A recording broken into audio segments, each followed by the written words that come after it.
what is called the freedom of speech and other latitude that so many Chinese dream of? Yes, to tell you the truth, Yang Rui, at the time, about 20-some years ago, that was not part of my consideration. At least it's not a large consideration of my departure, because at that time China was economically speaking, compared to the United States, was relatively weak, and I went to the United States first for education, and then probably for a better career, better average salary, hopefully when I graduate.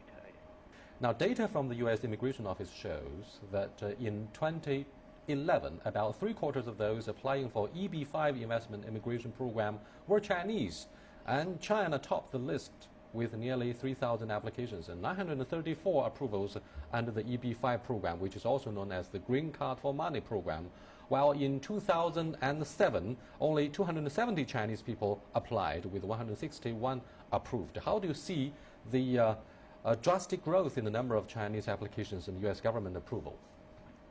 The drastic growth in the number of Chinese applications and the government approval are a consequence of the recent success and prosperity of China's economy, coinciding with the current troubles of the U.S. economy. So I think we're going to see even more Chinese immigrants in the foreseeable future. Thank you very much, Michael Zhang, for being with us. Thank you. Thank you. And Happy New Year. Welcome back.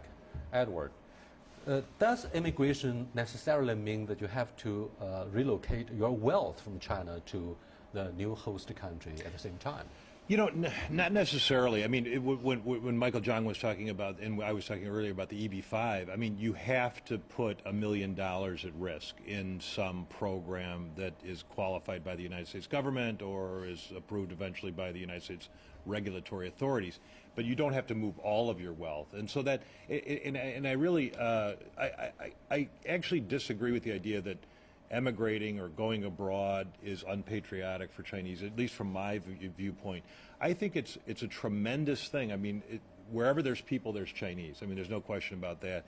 And like was said before by Dr. Wong, that this is a part of the learning process to make China a greater nation. And I think to be able to go abroad and to be able to have education abroad and to be able to bring these things back, I think that's really important. And I would say the only thing that I see lacking is those incentives to bring people back, other than those incentives that exist because the economy is growing very fast.